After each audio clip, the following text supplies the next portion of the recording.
Ben Forster has had an eclectic career, and now he's the magnetic star of the Phantom of the Opera, which is in its 30th year here in London. I'm here at the Covent Garden Hotel to talk to the star. The Phantom of the Opera is here. Hi, Ben Forster. Inside your mind. Ooh. Hi. Hi, thanks for coming and doing this today. Thank you for having me. How's it going over there at Her Majesty's Theatre? It's good. It's amazing. I've been there for about 7 or 8 months now, so I finally feel like I found my feet. It's weird with a role like Phantom. It's so iconic and it's so huge. And actually, when I was in rehearsal, I felt like I had it then. And when I opened, I was like, oh no, I'm in a good place, it's good. And then a month later you go, oh, I'm in a much better place than I was a month ago.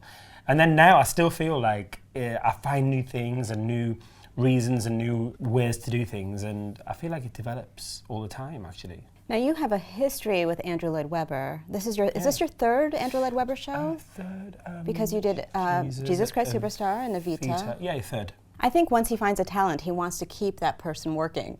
And there's so many opportunities for that. I think the great thing about Andrew that he is one of the main people that see people for having many sides. I think he doesn't just pigeonhole someone. I think if he sees that you're talented enough to do one thing, he can go, actually, maybe he will be good at this. And when he listens to you do it, then you can see that we are all really versatile. A lot of the time actors get put into a box. I think Andrew's really good at knowing that people have different abilities and wanting to push people also to see the other sides, which he's done for such a long time. He always has unusual casting choices in things, and they're always usually genius. So he's a genius. He knows what he's doing.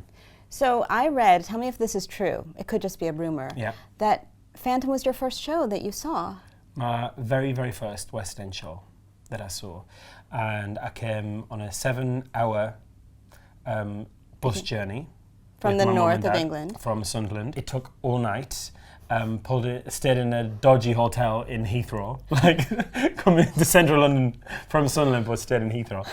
But it was like a trip that you pay, like a package. Oh, I see. You get to London, you stay in a hotel, you eat McDonald's and you go to the theatre. That sort of... How old were you? I was 10. Oh, okay. And it was like the most exciting thing. I remember sitting in the theatre watching Phantom, and it's just so magical.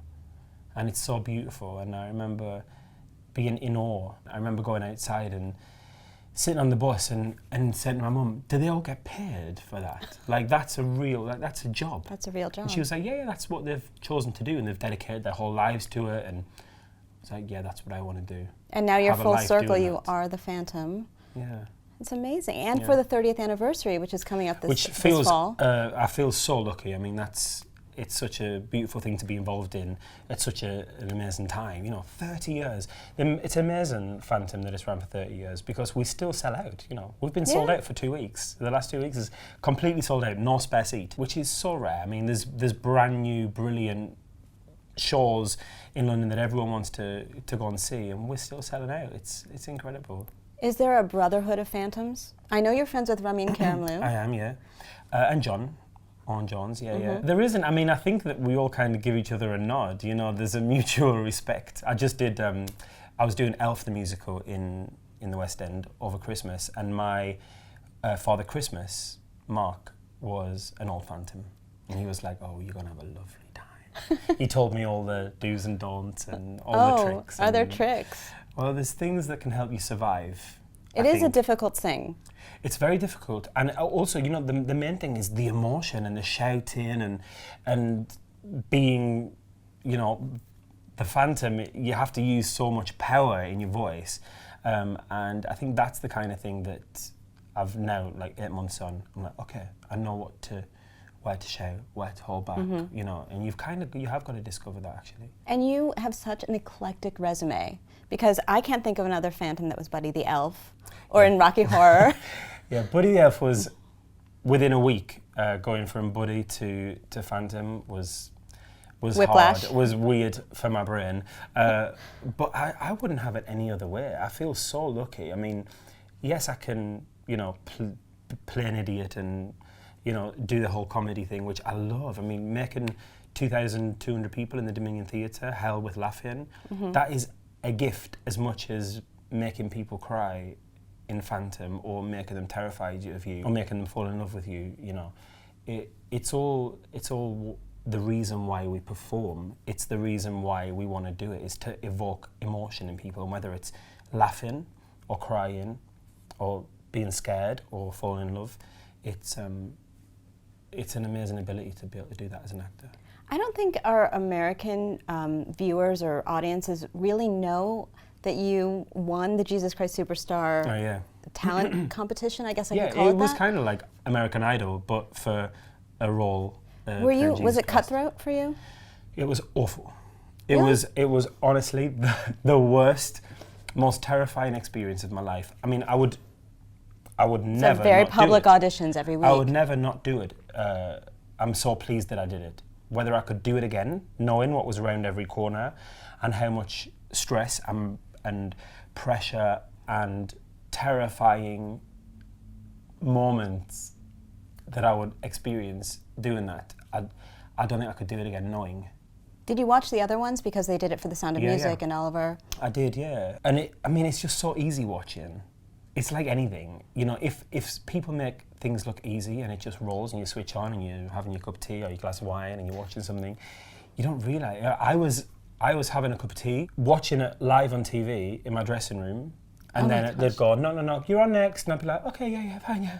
Just gonna go and jump into the TV, perform that song live, and hopefully not get the words wrong or fall over or look at the wrong camera. So it was so live that you could actually see it and then go. I was watching live, yeah. That's amazing. I was like on after commercial break kind of thing. So yeah, it was terrifying, and just to stay focused and healthy. It was 10 nights in a row. After the live show at 10 o'clock, whoever had left and been eliminated, if they'd had a better, more expensive song that the orchestra were booked for, or that there was a 10,000 piano booked for, or that there was something happening, they'd be like, you've got to sing that song now.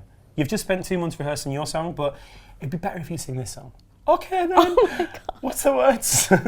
You can rehearsals at 8, okay, brilliant. I don't think I would ever face so much pressure again in my life. I know that I can kind of do anything now after that. I just want to say that you are a delight on social media. You are so much fun. Thanks. I learned all kinds of secrets about you. I know, I'm not. I'm quite an open book. Sometimes a bit too open, I suppose. But your fans are really interacting with you. Oh my God, I've got an amazing group of fans. I absolutely adore them. And I do think it's kind of like a banter that we have. Because you respond to people. I respond, and I always try and respond. And if I don't, it's because my timeline's been going wild, or I've had a crazy day and there's been a few hours and I can't look back so much. But I don't know, I mean, I do my own thing, and you know, my fans are so loyal and so lovely, and because of Jesus Christ Superstar being in cinemas, they're all over the world. So you know, there's Japanese, Chinese, Australian, South American, American. It's lovely, and I feel like if I can't connect with them there, then, you know, it's just at stage door. You know what you're doing? You're talking to that little 10-year-old boy who is staying out at Heathrow and eating McDonald's and seeing Phantom. Hopefully. I mean, I couldn't do that right. When I was a kid. And it was all just a distant illusion for me. You know, it is nice being able to respond to questions. I get a lot of questions from people saying, how should I do this? Or what school should I go to? Or what should I concentrate on? And asking for advice, which I'm always willing to answer, of course. That's so nice. Thank you for doing this today. Oh, thank you. It's so nice to see you. It's so nice to have a chat, yeah. Thank you very much. And go see Phantom of the Opera now in its 30th year. 30th year. And honestly, I would still say it's as good as ever. You know, they keep us in rehearsal all the time. I'm always in rehearsal. The costumes are always remade. I've literally had like 10 suits. I've been there for 8 months. I think it's incredible. It's little details about Phantom that they keep it running like a machine. It's like a brilliantly well-oiled, still very expensive machine. Wonderful. Thank you so much, Ben. Thank you.